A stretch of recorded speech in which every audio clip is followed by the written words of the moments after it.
7월부터 강단의 복장을 저고리를 벗어도 좋기로 이렇게 서로 이제 규칙을 정하고 시작을 했습니다. 근데 오늘 좀 선선해가지고 양복을 입고 이렇게 나왔는데 여러분들 보기에도 굉장히 좀 무거워 보이죠? 벌써 여러분들의 눈이 이렇게 와이셔츠 차림에 많이 이렇게 익숙해지신 것 같습니다. 제가 최근에 누구에게 들은 얘기인데요.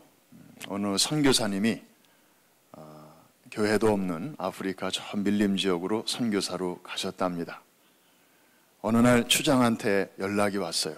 한번 뵙자고. 좋은 선교의 기회가 되겠다 싶어서 아주 옷차림에 신경을 쓰고 갔는데 이게 웬일입니까? 추장과 그의 가족들이 중요한 부분만 가리고 다 빨가벗고 있는 거예요. 그분들의 라이프 스타일이 그런 걸 선교사님이 몰랐던 거죠. 얼마나 무안했는지.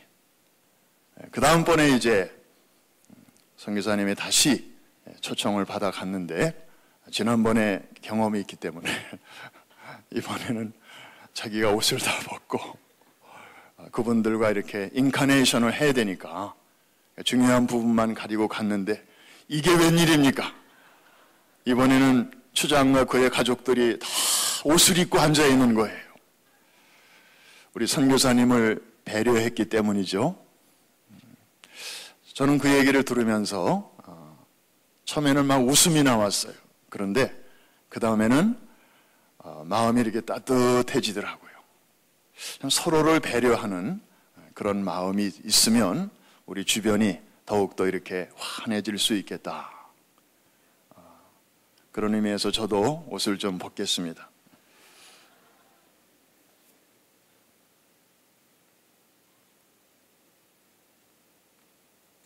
에어컨이 오늘 같은 날은 좀 이렇게 어느 날은 좀 굉장히 춥게 느껴지고 또 어느 날은 조금 덥게 느껴지는데 또 앉는 위치에 따라서 이게 또 다 느낌이 다르고요.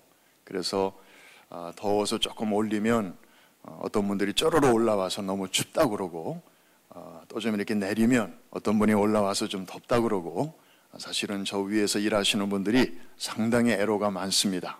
그래서 에너지도 좀 절약하는 의미에서 온도는 조금 이렇게 너무 춥지 않게 하고 강단 복장도 좀 이렇게 간편하게 지금 하기로 그렇게 해서 진행하고 있습니다. 이렇든 저렇든 하나님 보좌 앞에 우리가 나가서 주님 뵙는 이 시간, 또 우리의 영적인 원기소를 다시 공급받고 또 우리의 침체된 심령이 지친 영혼이 새 힘을 얻는 귀한 저녁 시간 될 줄로 믿습니다. 오늘은 에스라서 7장 10절에 있는 짧은 한 절의 말씀을 통해서 또 오늘의 기도의 제목을 하나님께서 주시기를 기도합니다.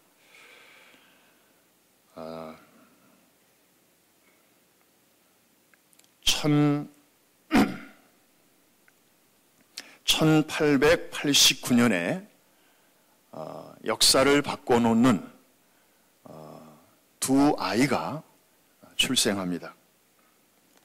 한 아이는 유럽에서, 한 아이는 미국에서.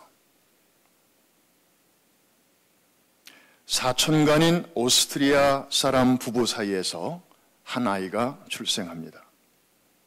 아버지를 일찍 여윈 이 소녀는 알코올 중독자인 숙모 밑에서 성장합니다. 16살 때 학교를 중퇴하고 그때부터 좀 문제 있는 그런 아이가 됩니다. 그의 이름은 여러분들이 들으시면 너무나 잘 아시는 아돌프 히틀러입니다. 같은 해에 또 다른 아이가 미국 텍사스주에서 태어났습니다.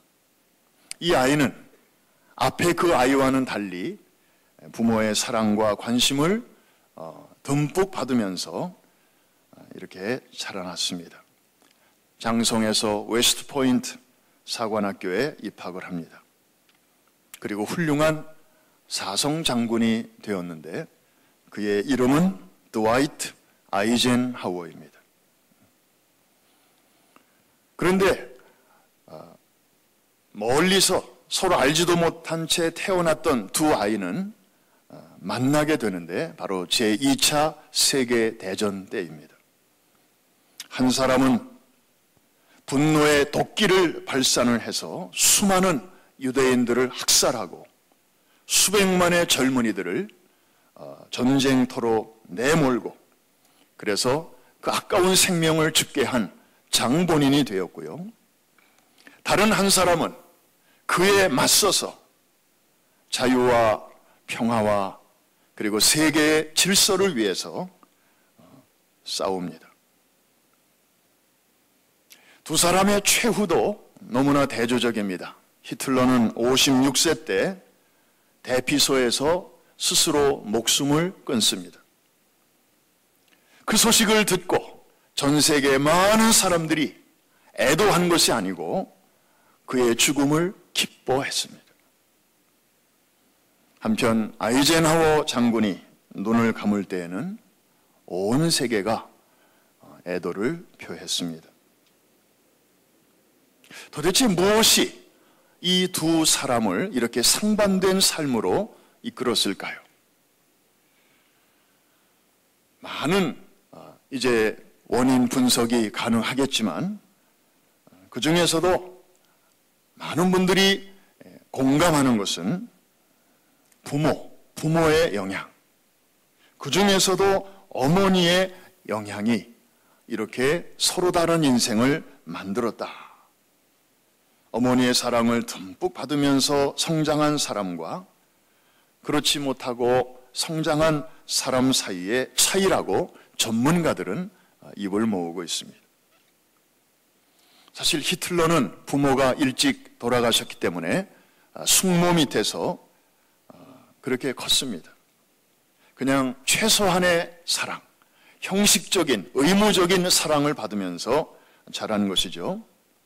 그러다 보니까 어린 시절에 이만큼 받아야 되는데 요만큼 받다 보니까 채워지지 않은 이러한 사랑의 결핍이 이제 열등감과 엮이면서 이것이 나중에는 증오감으로 발전하게 됩니다. 주변에 있는 다른 아이들을 이렇게 보면서 자기보다 뛰어난 아이들을 보면 괜히 이유 없이 이제 미워지는 것입니다. 한 예로 히틀러는 어릴 적부터 그림 그리는 것을 굉장히 좋아했다고 합니다. 그리고 잘 그렸다고 합니다. 그런데 학교에서 유대인들 아이들하고 같이 이렇게 학교 생활을 하는데 선생님은 유대인 어린이들이 그리는 그림을 더 이렇게 칭찬을 많이 해 주었습니다. 이때 소년 히틀러는 이렇게 생각했다고 그의 자서전에 쓰고 있습니다. 저 아이들이 나보다 그림을 실제로 더 잘 그려서가 아니고 저 유대인 아이들은 아주 부모님이 잘 살고 유복한 가정에서 자라나는 아이들이기 때문에 선생님이 저 아이들의 그림을 더 이렇게 지켜 세워주는 것이다. 실력 때문이 아니고 유대인이라는 이유 때문에 저렇게 선생님이 아부를 하는 것이다. 이런 생각이 들면서 어릴 적부터 그 유대인에 대한 증오심이 싹 텄다는 것입니다. 반면에 이 아이젠하워는 부모님의 특별히 어머니의 사랑 속에서 그렇게 구김살 없이 잘 커서 나중에 군인이라고 하는 그런 참 어떻게 보면 차가운 이미지의 직업을 갖고 있으면서도 성숙하고 그리고 원만한 인격의 사람으로 잘 다듬어질 수 있었다는 것입니다.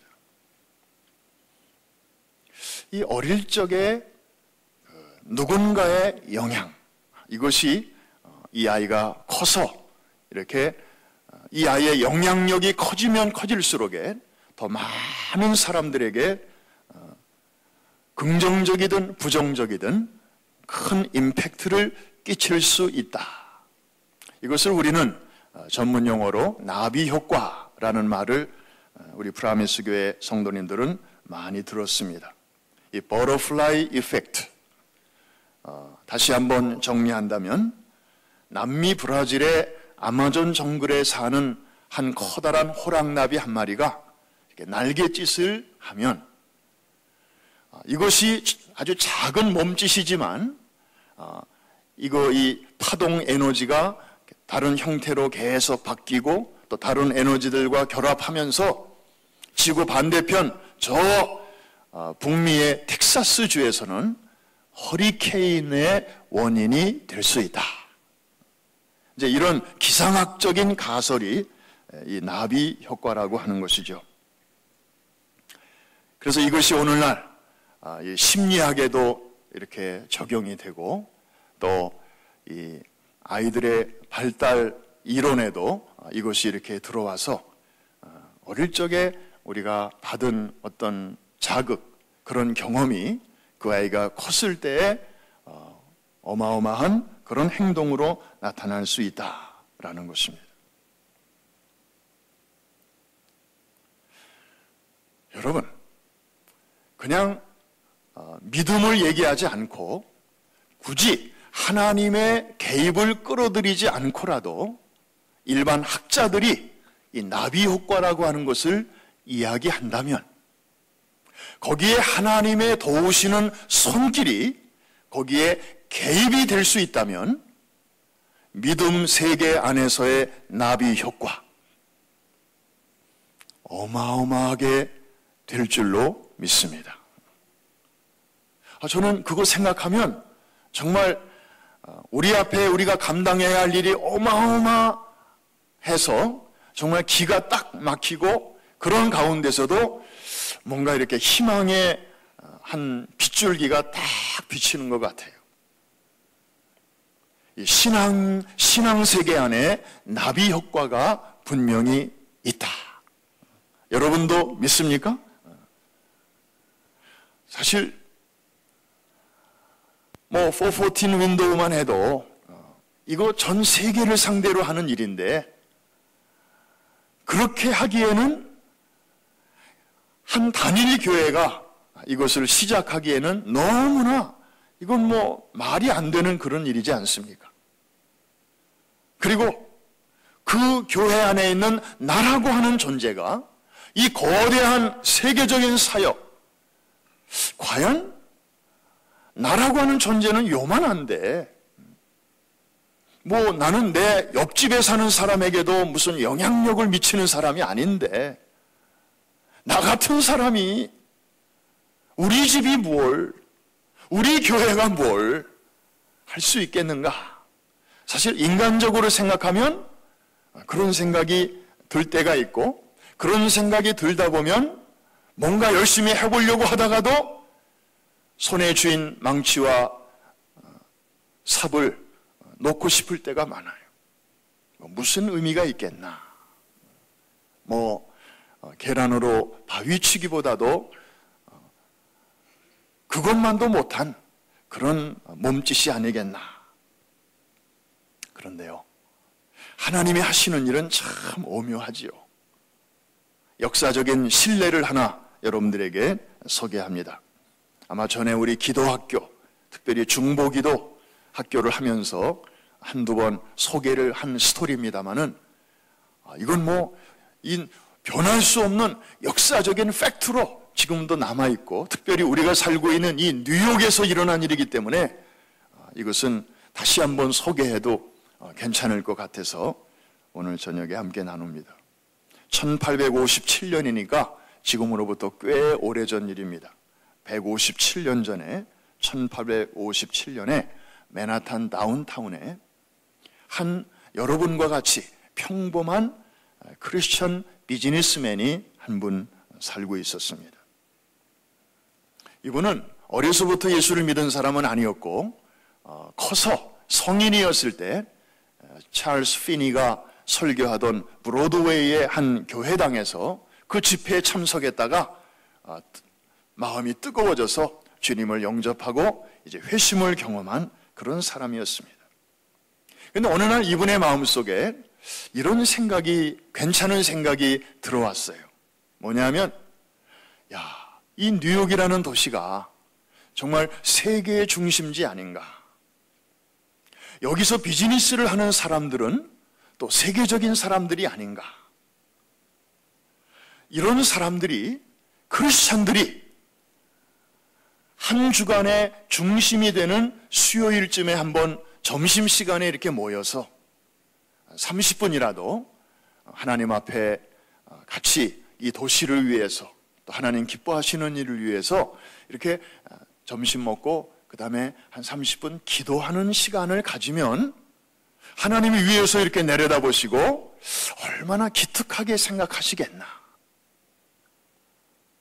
그런 생각이 들어왔습니다.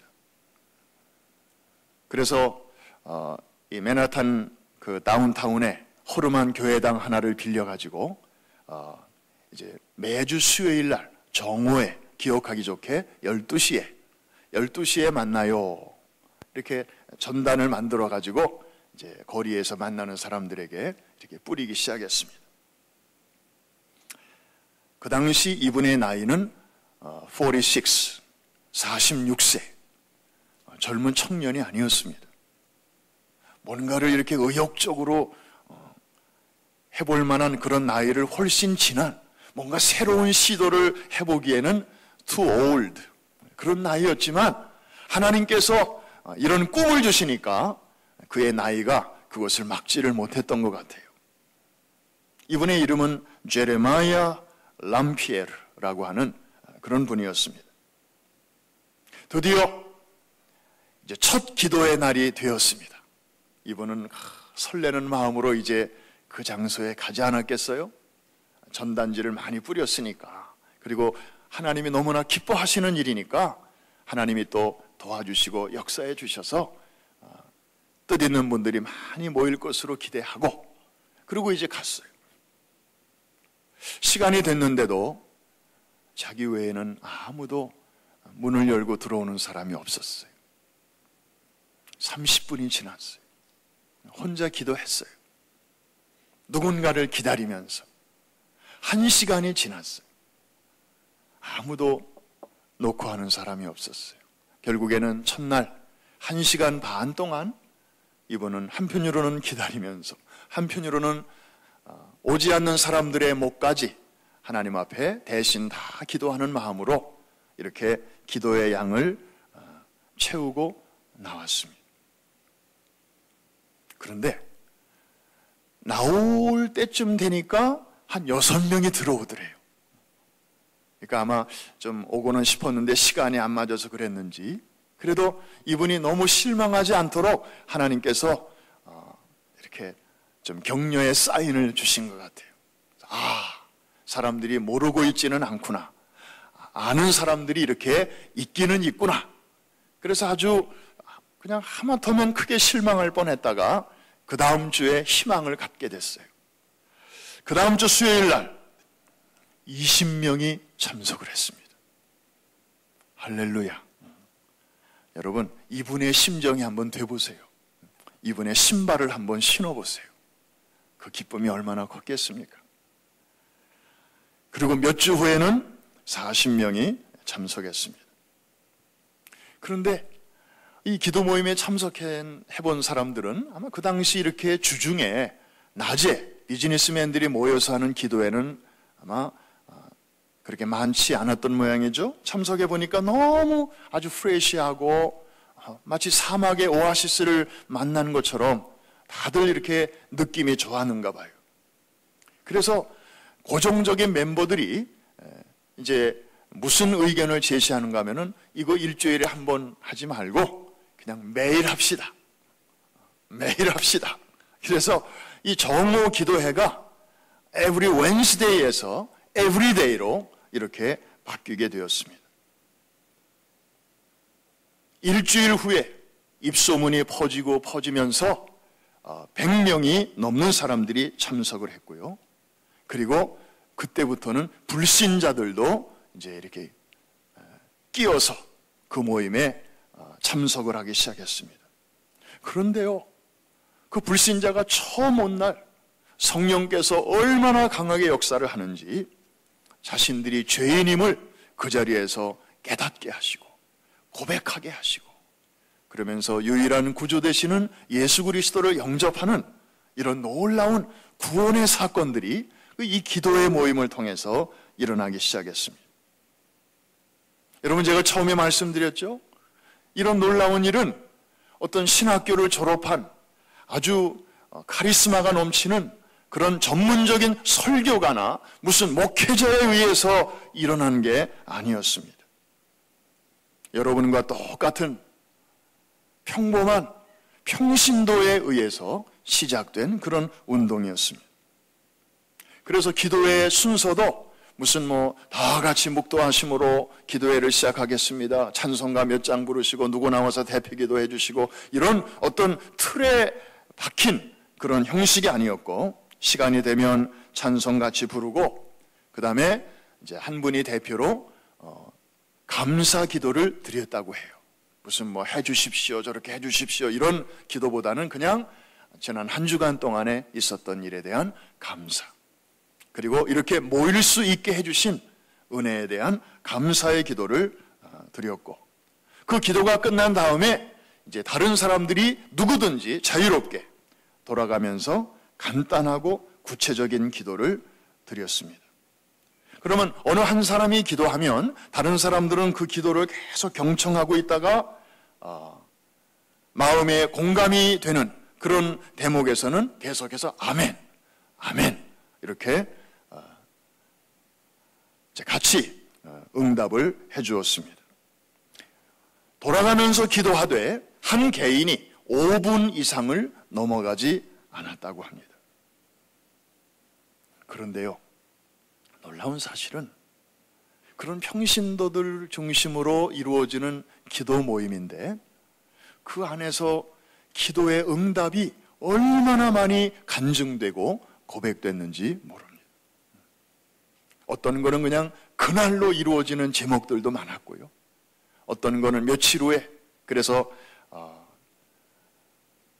어제 모이고 오늘 모이고 다음 주에 모이고 그럴 때 모일 때마다 하나님이 우리의 기도에 대한 응답을 이렇게 해주셨습니다 라는 간증들이 계속해서 막 쌓이고 일어나게 되니까 이 기도의 열기는, 다이나믹스는 더 이제 이렇게 눈덩이처럼 불어나게 되었습니다.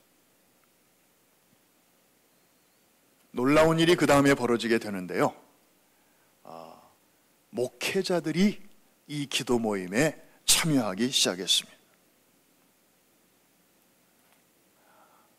참 놀라운 일이죠. 그 소문을 듣고 사실 목회자들은 다 주일날 혹은 공식적인 예배 시간에 교회당에서 예배를 인도하던 분들 아닙니까? 그런데 이렇게 주중에 낮 시간에 생활의 현장 속에서 평신도들과 함께 이렇게 기도의 모임을 참석을 해보니까 거기에 또 다른 은혜가 있는 것을 발견하게 되고, 야, 이거 우리 교회로도 좀 갖고 가고 싶다. 그래서 그때부터 이제 목사님들이 자기들 교회에서 아침 기도회를 갖기 시작했습니다. 출근하기 전에. 그래서 아마 우리 한국식으로 말하면 새벽 기도 비슷한 것인데, 우리 한국 사람처럼 이렇게 부지런하게 새벽같이 자다 말고 일어나는 일에는 이 서양 사람들은 좀 습관이 안 돼 있으니까 아마 좀 6시나 7시 좀 이렇게 이런 아침 시간을 이용해서 기도회를 열었던 것 같아요.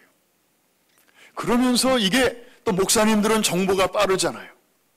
이게 주변에 있는 다른 주로 번져가면서 비슷한 기도회가 미 전역에 생기기 시작했습니다. 저 동부의 보스턴, 볼티모어, 워싱턴 DC, 리치몬드, 찰스턴, 사바나, 뉴올리언스, 세인트루이스, 피츠버그, 신시내티, 시카고,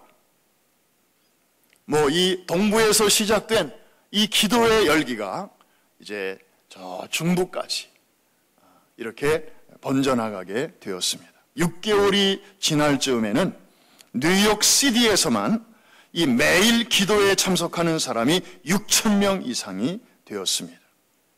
맨하탄 그 다음에 브루클린 등지에 매일같이 이 기도하는 그룹이 150개 이상의 모임이 진행이 되었습니다.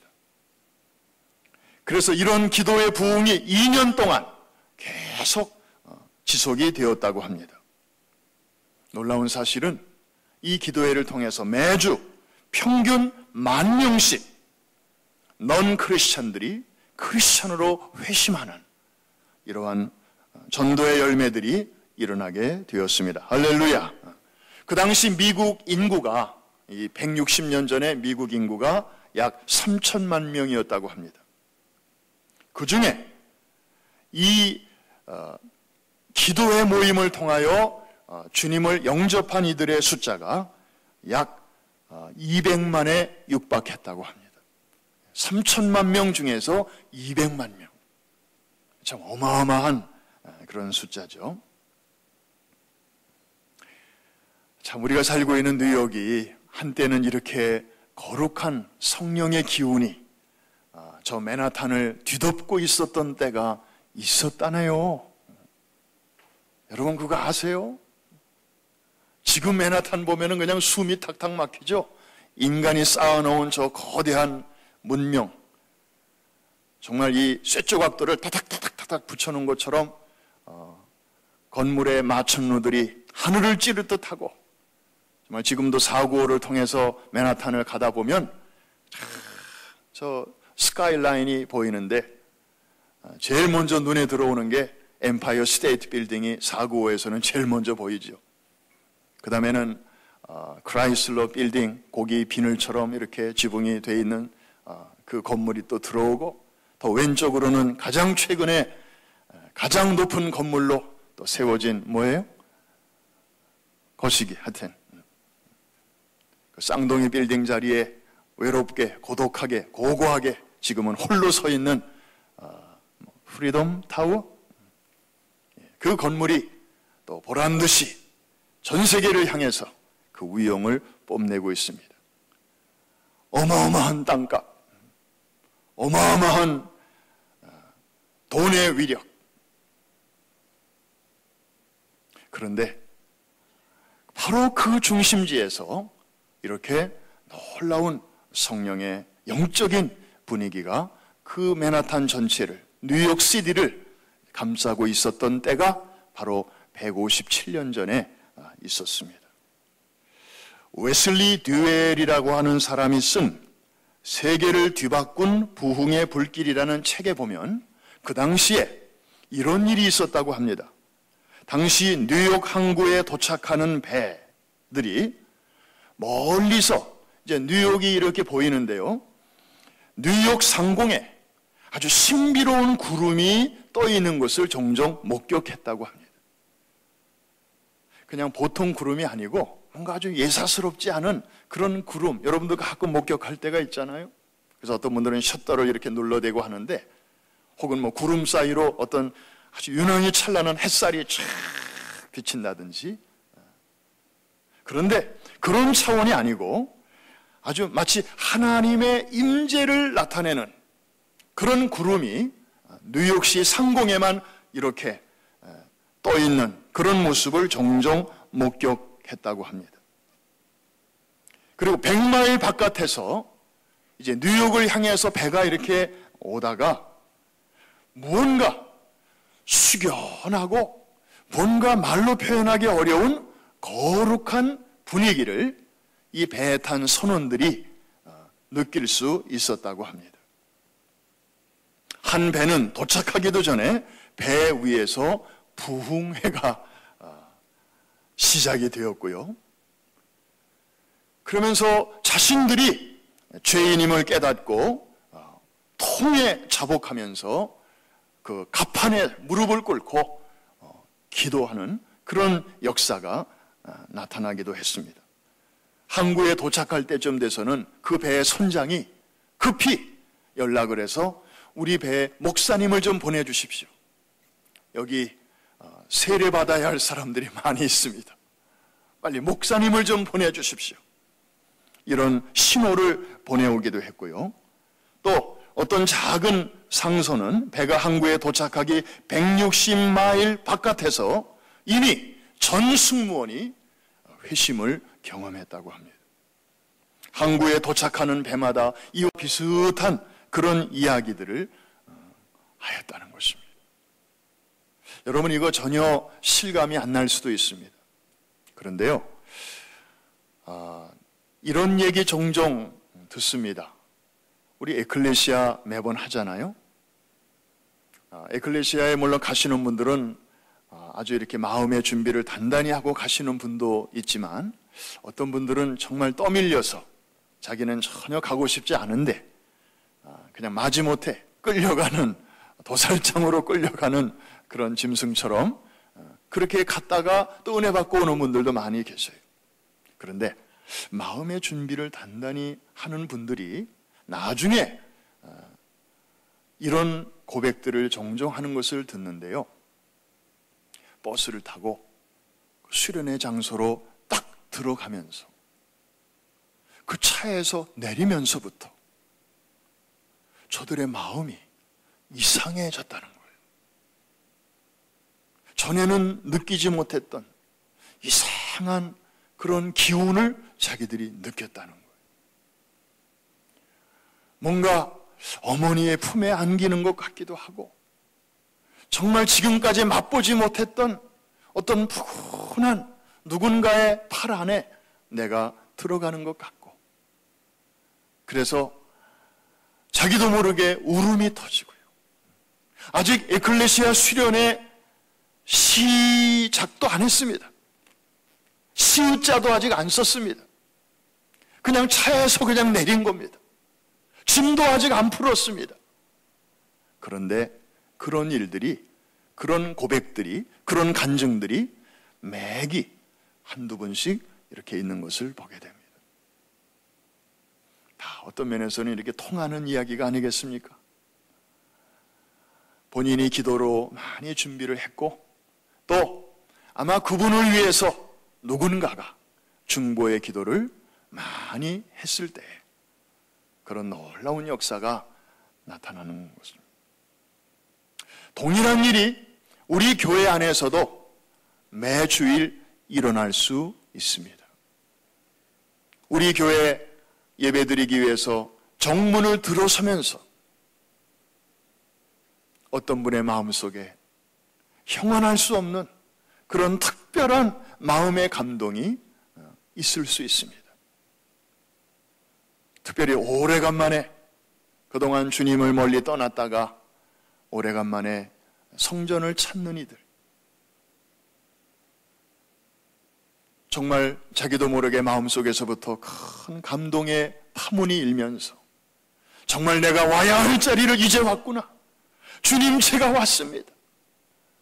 그래서 찬양이 시작될 때 우리 찬양팀과 함께 찬양을 부르면서 정말 뜨거운 회개의 눈물, 감사의 눈물, 회복의 눈물이 흐르고 말이죠.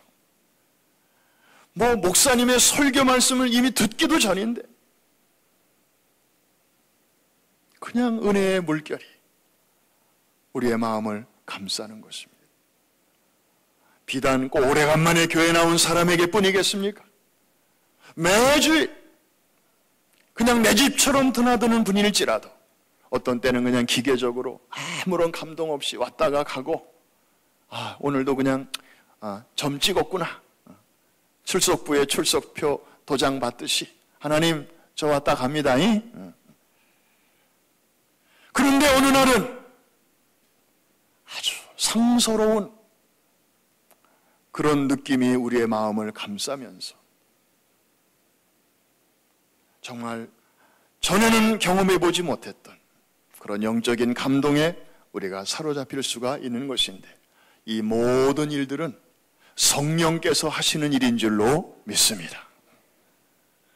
옛날이나 160년 전에 하셨던 그 성령의 역사, 오늘날에도 에클레시아를 통하여 여전히 우리 가운데 일어나고 있음을 믿으시면 아멘 하십시다. 동일한 역사가 은혜를 사모하고 준비된 마음으로, 겸손한 마음으로 매주일 금요일마다 새벽마다 주회전을 찾아 나오는 사람들에게 동일한 역사가 오늘도 일어나게 될 줄로 믿습니다. 자, 다시 본론으로 돌아갑니다. 오래전에 이 뉴욕시티 한복판에서 이렇게 시작된 놀라운 부흥의 불길이 미국 전역으로 이렇게 확산이 된 것을 미국의 기독교 역사를 보면 엄연한 사실로 그렇게 기록되어 있습니다.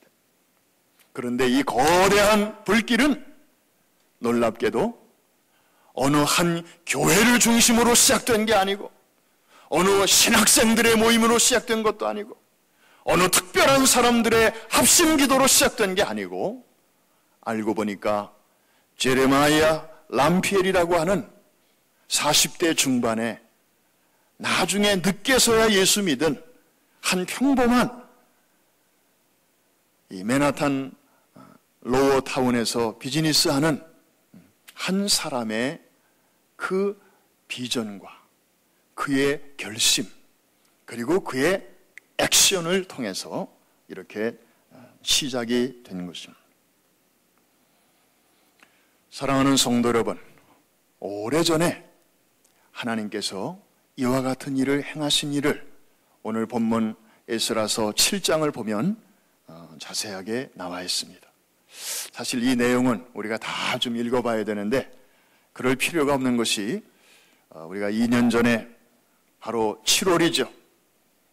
이 자리에서 시작된 브레이크스루 180 그 기간 동안에 우리가 에스라서를 아주 깊이 공부를 했습니다. 기억나시죠? 기억나시는 분만 한번 발을 살짝 들어보십시오. 그랬었나? 그때 에스라서도 있었나? 뭐 생각 안 나셔도 상관없습니다. 그런 분들도 위로를 받는 것은 여러분 고린도 후서 5장 17절에 보면 그런 적 누구든지 그리스도 예수 안에 있으면 어떤 피조물이라? 새로운 피조물이라. 이전 것은 지나갔으니 하나도 기억이 안 난다.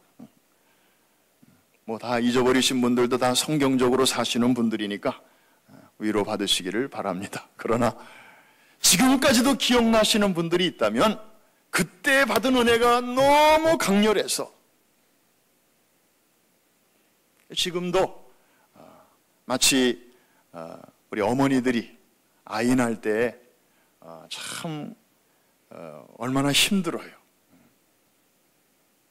그런데 아이들이 다 컸음에도 불구하고 그 힘들었던 때를 생각하면 지금도 이렇게 생목이 올라오고 좀 속이 메시껍고 그런 것처럼 거룩한 의미에서 우리가 은혜 받은 지가 벌써 2년이 지나갔지만 또 에클레시아나 특별한 모임을 통해서 은혜 받으신 분들은 제법 시간이 지나갔음에도 불구하고 그때 그 일을 이렇게 생각하면 또다시 이렇게 새로워지고 그런 경험을 하게 됩니다.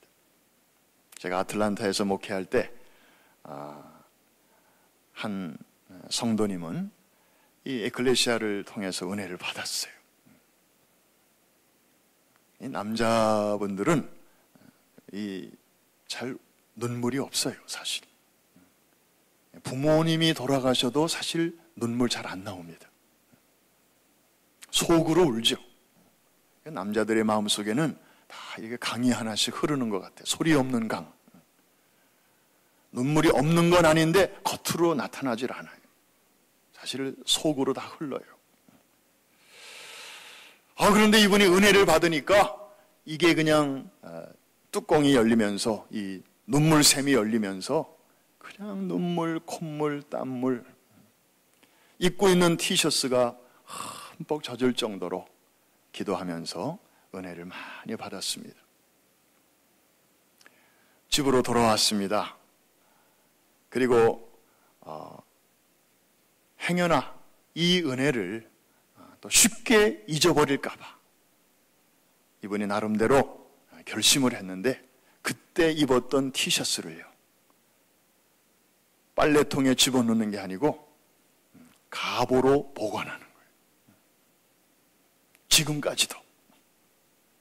그래서 이 떼꾸정물 그냥 여기저기 묻어있는 이 티셔츠가 지금도 있대요. 그래서 그거를 바라볼 때마다 좀 은혜가 식어진다. 내가 좀 마음이 좀 왜 이렇게 감동이 없지. 그럴 때가 되면 옷장을 쓱 열고 그걸 한번 쳐다본다는 거예요. 그러면 다시 이렇게 나도 모르게 리프레시가 돼요. 할렐루야. 오늘 에스라 7장에 보면 여러분이 잘 아시는 한 분이 나옵니다.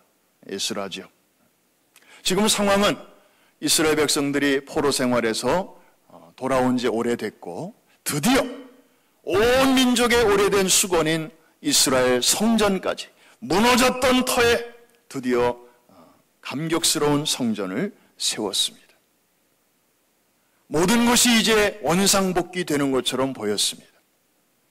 그런데 에스라가 이제 두 번째 귀환의 리더가 돼가지고 와 보니까 성전은 너무나 잘 지어져 있는데 백성들의 삶을 보니까 이건 너무나 말씀에서부터 여전히 멀리 떨어진 그런 삶을 살고 있었어요. 아, 이제 성전도 세웠으니까 이젠 됐다. 좀 쉬엄쉬엄 가자. 그렇게 그냥 지독하게 하나님을 믿어야 되냐. 좀 다른 일도 좀 하면서 세상 일도 좀 하면서 성전이 없었을 때는 성전에 매일 가던 사람이 성전이 생기니까 이제는 일주일에 2번 가게 되고 2번 가던 사람이 이제는 1번 가게 되고 이제 신앙이 이렇게 된 거예요. 그래서 외형적인 성전은 반듯하게 지어졌지만 오히려 내면의 성전은 성전이 없을 때보다 더 형편없이 이렇게 무너지고 있는 것을 발견하면서 에스라는 위기의식을 느낍니다. 큰일 났구나. 큰일 났구나. 그러면 지도자로서 내가 무슨 일을 할 수 있을 것인가? 에스라는 참 훌륭한 사람이었습니다. 어떤 면에서냐? 백성들에게 저들을 나무라고 그리고 왜 그렇게 사느냐고 그렇게 책망하기 전에 자신이 먼저 바르게 하나님 앞에서 바르게 살기로 결심을 합니다. 오늘 본문 말씀에 보니까 3가지를 결심하죠. 첫째가 하나님의 말씀을 연구하기로 결심합니다. 두 번째로는 그 말씀을 준행하기로 결심합니다. 세 번째로는 그 말씀을 다른 사람들에게 가르치고 나누기로 결심했습니다. 묻습니다. 하나님의 말씀을 첫째 어떻게 하기로 결심했다고요? 연구하기로.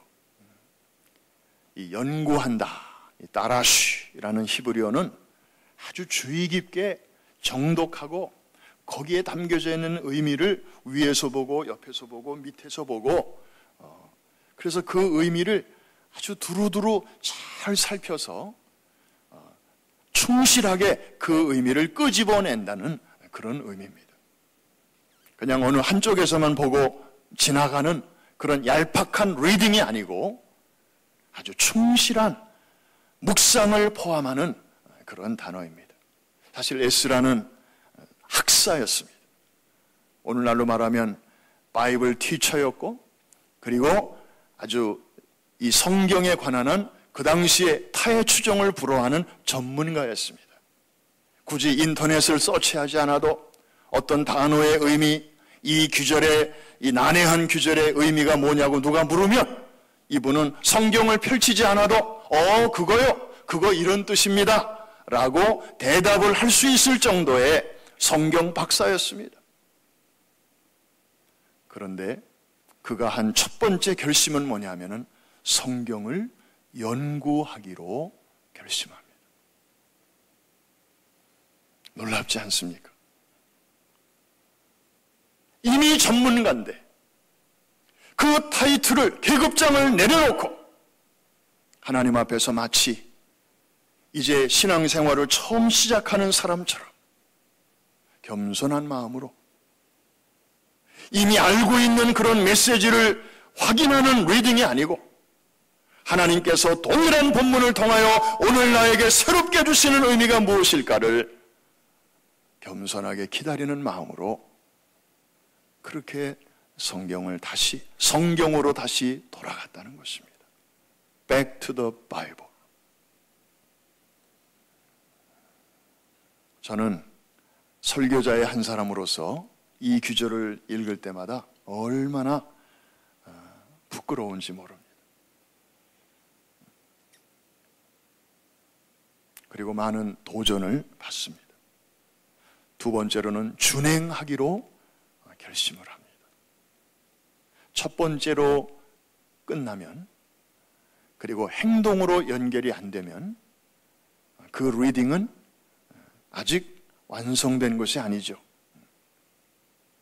에스라의 훌륭한 점은 하나님의 말씀을 이렇게 읽고 깨달을 뿐만 아니라 그것을 오늘 아침에 읽었으면 이제 점심때 저녁의 삶을 통해서 그것을 실험해 보았다는 것입니다. Bible to life, 성경의 내용을 삶 속으로 끌고 들어갔다는 것입니다. 과연 이 말씀이 맞는지 틀리는지를 생활 속에서 점검해 보았다는 것입니다.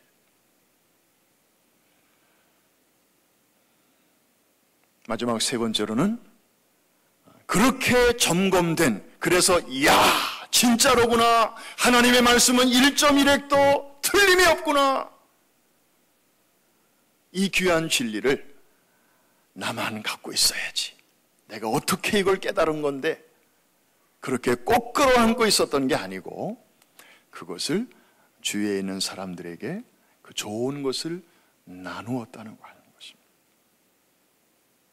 가르치기도 했을 것이고, 또 요즘 말로 말하면 큐티를 해서 뭔가 정말 신선한 하나님의 은혜를 우리가 깨달았으면 그것을 카톡으로나 또 가까운 사람에게 전화로나 자녀들에게나 나누는 것입니다. 그래서 유통시키는 것입니다.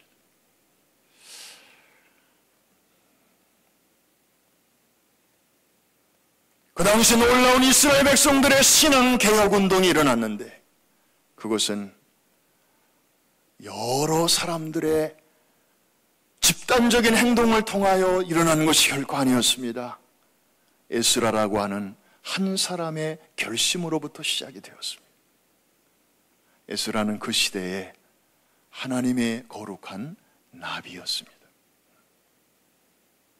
그의 작은 몸짓이 이렇게 어마어마한 민족 차원의 대갱신 운동으로 연결이 되었는데 그것은 하나님의 전능하신 손 안에서 가능한 일이었습니다. 할렐루야. 그러니까 구약시대에도 나비 효과가 여기저기 있고요. 아브라함 한 사람을 통하여 하나님께서 구속의 역사를 펼쳐나가시는 예수 그리스도까지 연결되게 하시고 또 그의 재림까지 연결되게 하시는 이 어마어마한 역사를 보더라도 거기에 나비가 성경에 나오는 수많은 인물들, 우리가 잘 아는 요셉 한 사람을 통하여 한 가정을 구원하시고 나중에는 민족을 구원하시고 심지어는 타민족까지에게도 그 구원을 나누어 주시는 작은 일을 통해서 하나님의 거대한 역사가 꽃을 피우는 이런 일들은 하나님에게는 너무나 흔한 일인 줄로 믿습니다. 이제 그 하나님이 오늘 우리를 부르셨습니다. 이제 말씀을 마치면서요, 사실 오늘 저녁 우리는 슬픔의 소식을 어제 접하고 사실은 좀 차분하면서도 또 어떤 면에서는 무거운 마음으로 교회당에 들어선 분들이 많을 것입니다.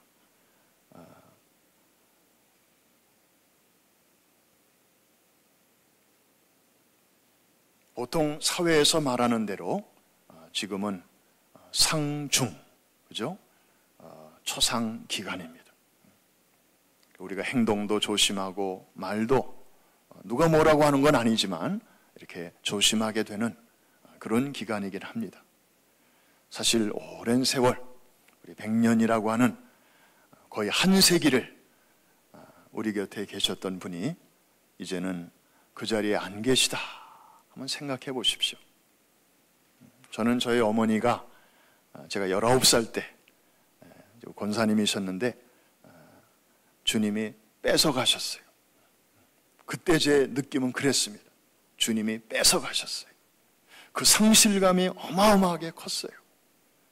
그것도 어머니가 뭐 80, 90대쯤 데려가시면 얼마나 좋아요.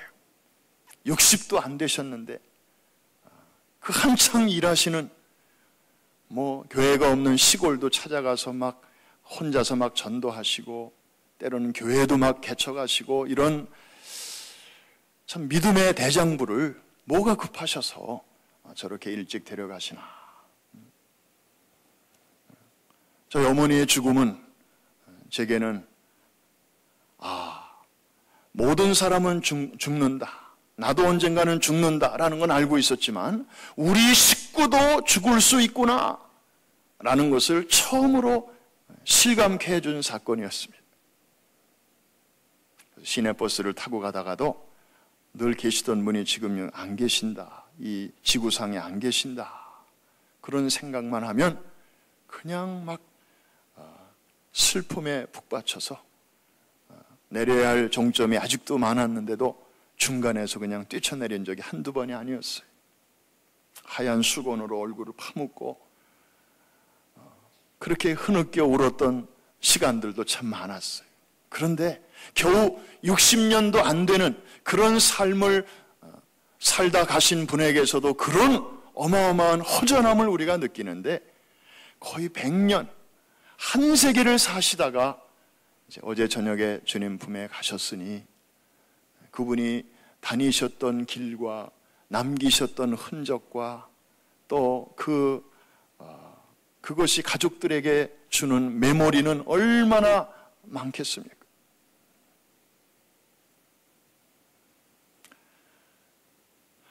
우리 권사님은 50대에 예수를 믿으셨다고 합니다. 그 전까지는 불교 신자이셨고요. 그런데 당신의 아들만큼은 절간에 보내지 않고 교회당으로 보내셨다고 합니다. 왜냐하면 그 권사님이 볼 때에도 절은 너무 좀 이렇게 올드하고 너무 어둡고 그래서 그러나 교회는 뭔가 이렇게 생기가 있어 보이고 뭔가 이렇게 자꾸 새로운 것으로 나가고 그래서 당신은 어쩔 수 없이 불교의 몸을 담고 있지만 귀한 자녀들은 특별히 첫아들 장남은 교회로 보내는 게 좋을 것 같다. 그런 생각이 드셔서 당신은 절로 아들은 교회로 이렇게 보내신 것이 그 교회 생활의 첫걸음이 되었습니다. 강원도의 어느 교회당에 불교신자 어머니 덕분에 첫 발을 내디딘 한 소년이 장차 커서 자신이 복음을 처음 접했던 그 비슷한 연령인 414들의 아버지로서 414 깃발을 휘날리며 오늘도 프라미스호 항공모함을 타고 전 세계를 누비고 다니며 세계적인 큰 일을 감당하게 될 줄을 누가 알았겠습니까?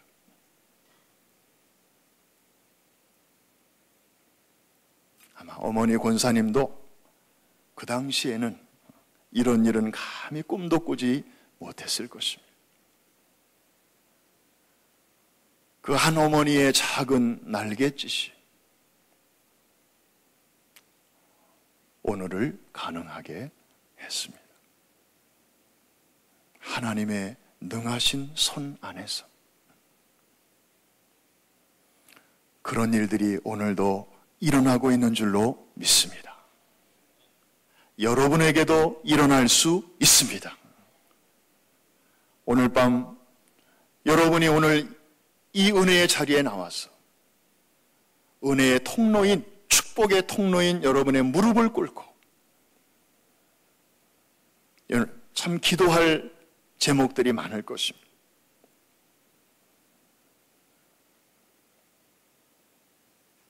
여러분의 그 작은 나비의 날갯짓이 이제 한 번도 살아본 적이 없는 우리의 미래를 통해서 하나님께서 크고 놀라운 일들을 여러분 주변에 있는 사람들을 통해서 여러분이 지금 관계하고 있는, 여러분이 지금 영향력을 미치고 있는 사람들을 통해서 놀라운 일들이 앞으로 지금도 진행되고 있고 하나님의 시간에 아름답게 터뜨려 주시고 일어나게 될 줄로 믿습니다. 유다 백성들의 신앙개혁운동도 한 사람의 뜻있는 결심으로부터 시작이 되었습니다. 뉴욕 도성에서 시작된 이 기도운동이 미국의 전 도시로 흐트러지게 된 그 배후에도 평범한 한 크리스찬 비즈니스맨이 있었습니다. 하나님은 오늘도 제2의 에스라들을 찾고 계십니다. 오늘 여러분의 기도가, 여러분의 아름다운 섬김이, 여러분의 희생이, 여러분의 헌신이 누군가에게 지금도 큰 영향을 미치고 있습니다. 우리는 서로 영향을 주고받으면서 삽니다. 어떤 영향은 아주 부정적인 영향이 있습니다. 그래서 어렸을 적에 누군가로부터 받은 그 상처가 히틀러를 만들어내기도 하는 것입니다. 그런가 하면 긍정적인 영향력도 있습니다. 주변에 있는 사람들의 따뜻한 배려와 관심과 사랑이 아이젠하워와 같은 그런 훌륭한 인재를 만들어낼 수도 있는 것입니다. 여러분의 삶이 지금 이 시간에도 누군가에게 긍정적이든 부정적이든 영향을 미치고 있다는 사실을 늘 잊지 마시기를 바랍니다. 그럴 때 우리는 우리의 선한 책임을 다시 한번 느끼게 되고 함부로 살 수 없게 되고 하나님 앞에서 보이지 않는 하나님을 보는 것 같이 하면서 오늘을 살지만 미래를 바라보면서 오늘도 거룩한 씨앗을 뿌리게 될 줄로 믿습니다. 오늘 저녁에 이 나비 효과의 거룩한 기대감을 가지고 혹시 기도의 줄을 놓치셨던 분이 계시다면 오늘 다시 붙잡게 되기를 주의 이름으로 축원합니다. 소망의 줄을 놓치고 이 무더위와 싸우면서 또 이런저런 사정과 씨름하면서 나름대로 지쳐가고 있는 그런 분들이 계시다면 잘 오셨습니다. 오늘 다시 기도의 줄, 믿음의 줄, 소망의 줄을 붙잡고 다시 일어나는 이 밤 되시기를 주의 이름으로 축복합니다.